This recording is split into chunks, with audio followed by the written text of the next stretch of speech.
वेळा अमावास्येला न जाता आधीच जाऊन आलो. कारण की ना, ताई म्हणजे माझी नणंद आणि नणंदोई आले होते पुण्याहून. तर गावाकडे जातोय आहे शेतामध्ये आणि खूप दिवसानंतर जातोय आणि आता मला वाटत नाही वेळा अमावास्येला जाऊ आम्ही.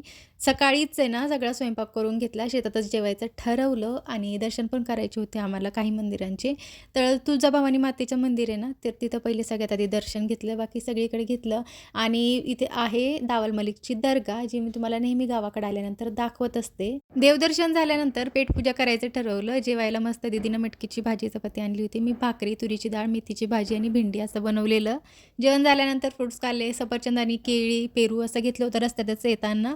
तर तेच खाल्लं आणि नंतर थोडा वेळ आराम केला आणि नंतर शेंगाच्या म्हणजे तुरीच्या शेंगा आहे शेतामध्ये, तर त्या तोडायला घेतल्या. सगळ्या अशा पूर्ण असं झालेल्या नव्हत्या, काही कवळ्या होत्या.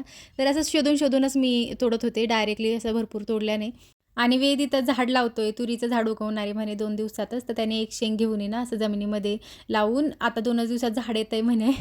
आणि नंतर आता आम्ही आलो हरभऱ्याची भाजी तोडायला, ज्याचा मला बिलकुल पण एक्सपिरियन्स नाही. जसं जमेल तसं तोडली. पण काय झालं ना, दीदी म्हटल्या पदरमध्ये घेऊ नको, डाग पडतील. पण तरीही 2-3 मिनिटच झालं होतं मला म्हणजे पदरमध्ये ती भाजी घेऊन, तरी पण बरेचसे डाग पडले, पिवळे-पिवळे डाग झाले होते सगळ्या साडीला, म्हणजे पदरला जास्त तर. पण काय हरकत नाही, आता झालं त्याला कायच करायचं आणि भाजी घेतली. नंतर मग मला तर जास्त ऊस खायला काही आवडत नाही, पण म्हटलं चला खूप दिवस झाले ऊस मला खाऊन. मला तेवढं कष्ट घ्यायला आवडत नाही, पण काय हरकत नाही. एकच ऊस तोडला मी, जास्त नाही. चला भेटूया नेक्स्ट व्लॉगमध्ये. बाय.